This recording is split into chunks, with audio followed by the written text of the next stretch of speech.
kasih Mas Akbar. Dari Python Data Analyst batch 71 akan melaporkan memberikan presentasi laporan analisis data saya pada hari ini, yaitu berjudul identifikasi adanya pola transaksi fraud pada platform PayNow. Dari business understanding, tujuan bisnisnya yaitu mengidentifikasi pola transaksi penipuan untuk mengurangi kerugian finansial dan meningkatkan keamanan dari platform PayNow.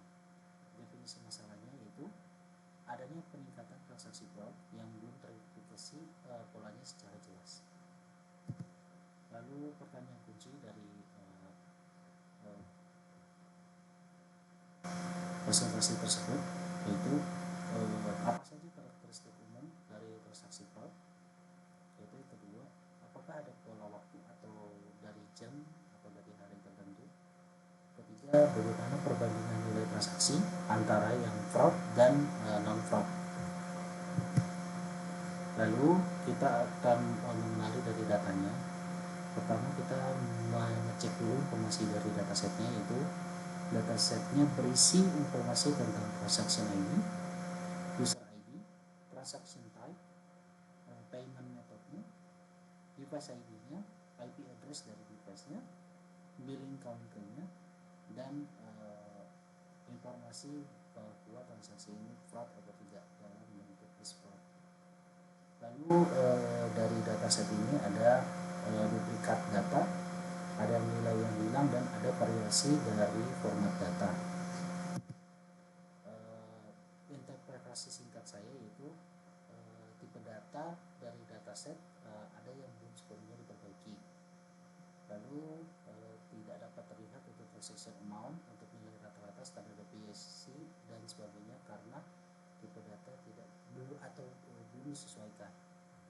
Yang ketiga, fraud itu tidak bisa dicek untuk statistik deskriptif karena hanya menentukan transaksi ini termasuk fraud atau non fraud.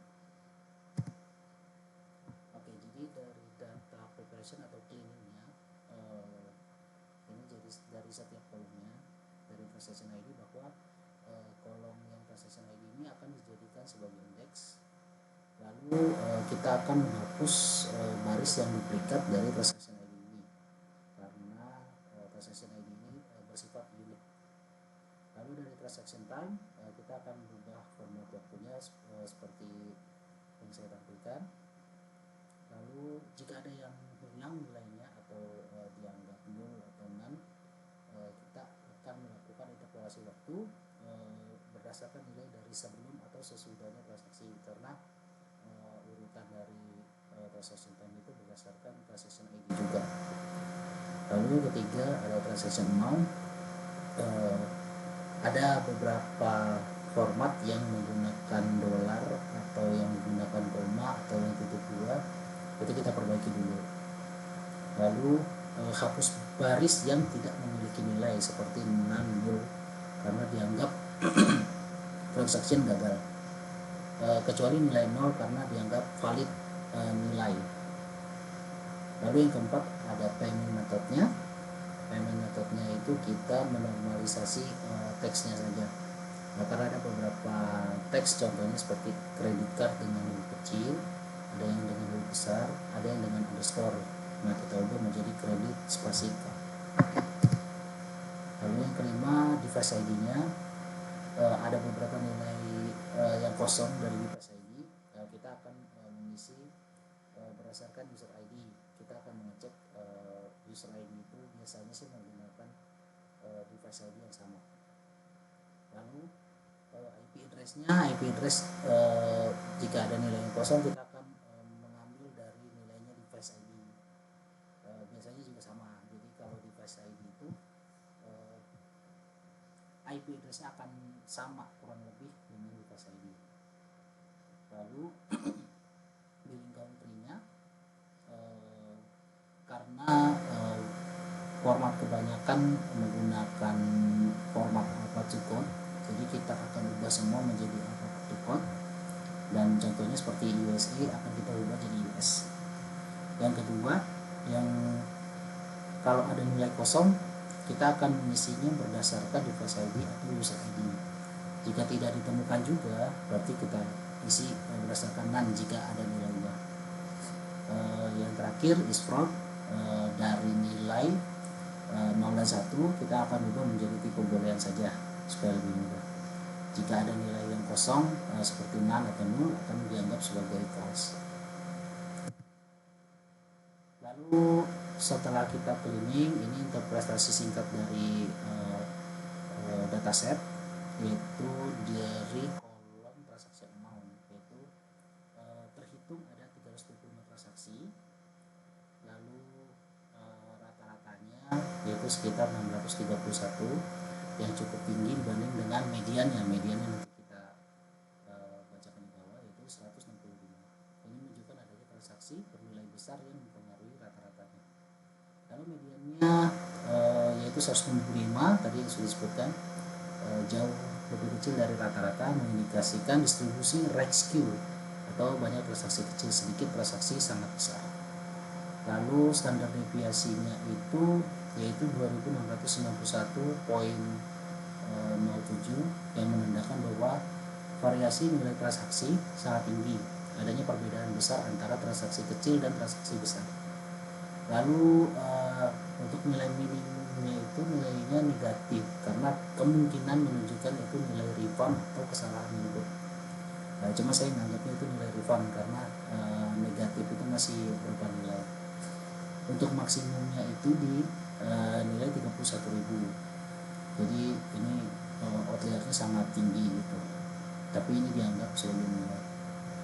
Lalu untuk kuartalnya sebagian besar berada di kisaran 45 sampai 355, itu kuartal 25% di 45, kuartal 75% di 355. Kesimpulan dari data cleaningnya yaitu distribusi transaksi ini sangat tidak merata atau menjadi skew, rescue yang tadi.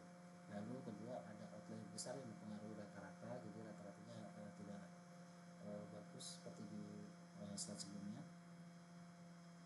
Nilai negatif perlu dicek kemungkinan refund atau error, ya tadi saya udah bilang itu akan dijadikan nilai refund. Lalu yang keempat adalah transaksinya bernilai ekstrim, ya karena tadi ada beberapa nilai yang sangat tinggi banget.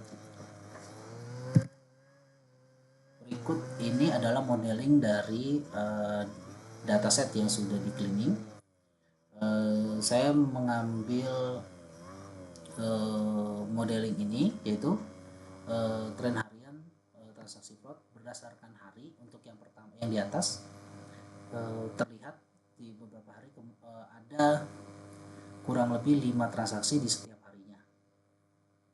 Lalu yang di bawah itu fraud per jam.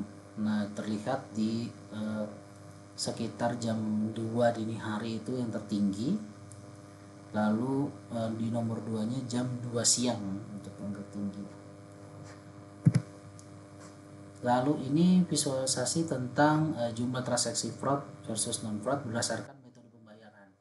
Nah, di sini terlihat bahwa credit card ini cukup tinggi ya untuk transaksi yang fraud, untuk yang berwarna oranye. Dan gift card itu hampir semua transaksi yang menggunakan gift card itu tergolong transaksi fraud. Lalu ini tentang jumlah transaksi fraud versus non fraud berdasarkan negara. Jadi kalau berdasarkan negara kita bisa melihat bahwa ada 4 negara ya, Nigeria atau NG, Rusia atau RU, terus US itu USA, dan Vietnam itu VN. Nah, tapi dari 4 negara ini ada 3 negara yang hampir semuanya ini tergolong transaksi fraud, yaitu Nigeria, Rusia, dan Vietnam. Lalu ini yang keempat ya, visualisasi tentang jumlah transaksi fraud per device. Jadi terlihat ada device dari 222 itu semua transaksinya itu tergolong fraud, yaitu diikuti dari device 120, device 101, device 92 dan seterusnya. Nah, evaluasi dari data yang sudah saya buat tadi, transaksi fraud cenderung terjadi pada nilai yang sangat kecil di bawah 5 sampai 10 dolar atau sangat besar di atas 500 dolar. Lalu yang kedua, rata-rata yaitu tadi saya bilang sekitar 5 transaksi fraud setiap hari dengan kejadian yang dominan di jam 2 dini hari dan jam 2 siang. Lalu untuk metode kredit card itu tadi paling sering digunakan dalam transaksi fraud yaitu sebesar 61 kali dari total 141 transaksi fraud. Untuk metode gift card ini menunjukkan indikasi fraud dengan 15 transaksi fraud yang semuanya berasal dari metode tersebut.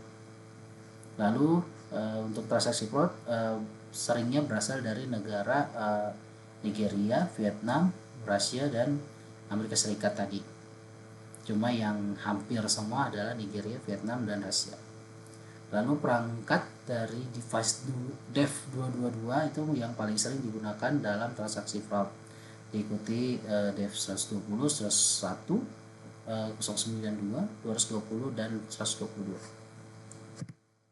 Lalu ini rekomendasi awal setelah saya mendapatkan datanya, yaitu menerapkan verifikasi tambahan.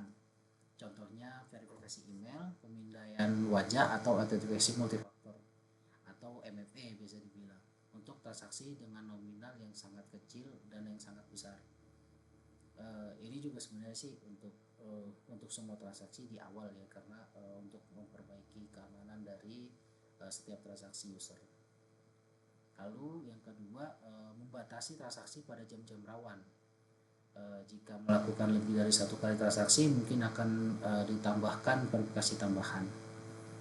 Lalu yang ketiga, menerapkan verifikasi tambahan untuk semua transaksi yang menggunakan kredit card, karena tadi kecek bahwa dari kredit card itu lebih banyak sih untuk yang tergolong transaksi fraud. Lalu mempertimbangkan bahwa untuk menghapus metode pembayaran gift card karena seluruh transaksinya terindikasi fraud, karena dari semua transaksi gift card sih nggak ada yang valid ya, karena dianggap fraud semua. Lalu nah yang 3 negara tadi, Nigeria, Vietnam, dan Rusia, harus melalui proses verifikasi tambahan untuk memastikan keabsahan transaksi, karena dari 3 negara tadi juga dianggap hampir semuanya terindikasi fraud. Untuk yang terakhir, memblokir perangkat yang seluruh transaksi terindikasi fraud, yaitu dari DEF222, DEF120, 101, 092, 220, dan 122. Lalu untuk perangkat yang memiliki kombinasi transaksi valid dan fraud, aplikasi Payno harus mengirimkan notifikasi peringatan agar pengguna atau user lebih berhati-hati dalam melakukan transaksi.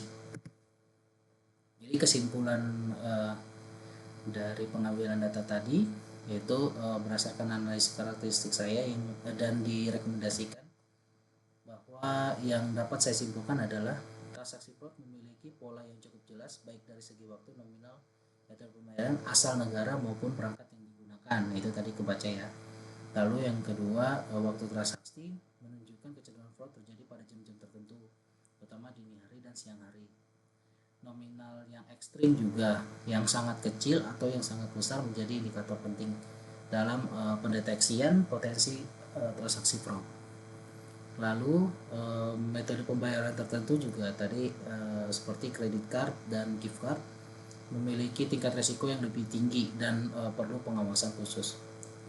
Yang terakhir, bahwa negara asal dan perangkat yang digunakan juga berperan besar dalam pola transaksi fraud, sehingga perlu adanya pembatasan dan verifikasi tambahan.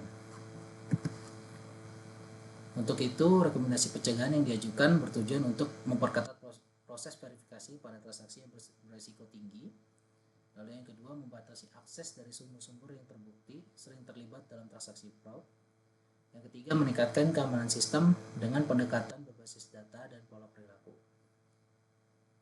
Jadi kesimpulan terakhir saya, ini langkah-langkah ini diharapkan dapat mengurangi potensi kerugian akibat fraud Potensi kerugian ini bisa dari user dan bisa dari